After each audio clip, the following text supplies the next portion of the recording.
AP government Jagan sir వచ్చిన దగ్గర నుంచి అన్ని స్కీమ్స్ గవర్నమెంట్ స్కూల్స్కి చాలా బాగా ఇంప్లిమెంట్ అవుతుంది.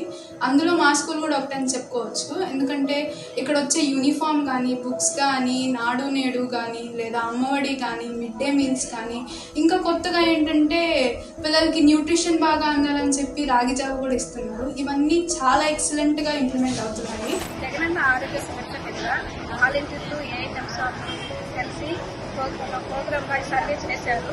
దాంట్లో బీపీలు, షుగర్లు, హెచ్బి అవన్నీ చెక్ చేశారు.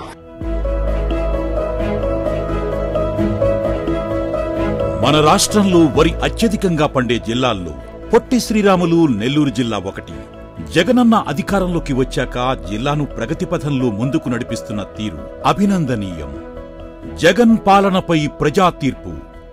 పొట్టి శ్రీరాములు నెల్లూరు జిల్లా ఎంఎస్ఎంఈ అండ్ ఎంప్లాయ్మెంట్ 2019 నుండి 12,062 కొత్త ఎంఎస్ఎంఈలు స్థాపించబడ్డాయి. ఫలితంగా యువతకు 82,716 ఉద్యోగాలు. ఇండస్ట్రీస్ 8,167 కోట్ల రూపాయల పెట్టుబడులతో కంటైనర్ కార్పొరేషన్, కిసాన్ క్రాఫ్ట్ వంటి పరిశ్రమలు. ఫలితంగా నెల్లూరులో 1,260 మందికి ఉద్యోగాలు. అదనంగా 66,900 కోట్ల రూపాయల పెట్టుబడితో పెద్ద పరిశ్రమల స్థాపన. ఫలితంగా 16,300 మందికి ఉద్యోగాలు. ఎడ్యుకేషన్ 361 కోట్ల రూపాయలతో 3,430 ప్రభుత్వ బడుల ఆధునీకరణ. ఫిషింగ్ హార్బర్ తీర ప్రాంతాలలో ఆర్థికాభివృద్ధిని పెంపొందించడానికి జువ్వలదిన్నె వద్ద 394 కోట్ల రూపాయల వ్యయంతో ఆధునిక ఫిషింగ్ హార్బర్ నిర్మాణం.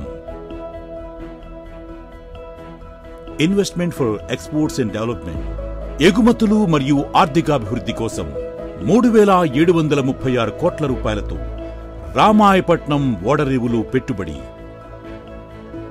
ఫార్మర్స్ జిల్లాలో 3,123 మంది పేద రైతులకు 3,508 ఎకరాల అసైన్డ్ భూమిపై యాజమాన్య హక్కులు, 43,950 ఎకరాల చుక్కల భూమిపై పూర్తి హక్కులు కల్పించి 17,016 మంది రైతులకు లబ్ధి చేకూర్చి దశాబ్దాల నాటి భూముల సమస్యకు పరిష్కరణ. ఎయిర్పోర్ట్ జిల్లాలో కనెక్టివిటీ మరియు ఇన్ఫ్రాస్ట్రక్చర్ను మెరుగుపరచడం కోసం దగదర్తిలో గ్రీన్ఫీల్డ్ ఎయిర్పోర్ట్ను ఏర్పాటు చేయాలనే నిర్ణయం. వాటర్ ప్రాబ్లమ్ సొల్యూషన్ 216 కోట్ల రూపాయలతో పెన్నా నదిపై నెల్లూరు మరియు సంగం బ్యారేజ్ నిర్మాణం పూర్తి. దీనితో పాటు జిల్లా వ్యాప్తంగా 3,93,866 కుటుంబాలకు కుళాయి నీటి కనెక్షన్ల ద్వారా త్రాగునీటి సమస్యను తీర్చారు. ఇన్ని సమస్యలు తీర్చి జిల్లాను అభివృద్ధి దిశగా నడుపుతున్న జగనన్న ప్రభుత్వానికి మరోసారి అధికారం ఇవ్వడానికి నెల్లూరు జిల్లా ప్రజలు మొగ్గు చూపుతున్నారు.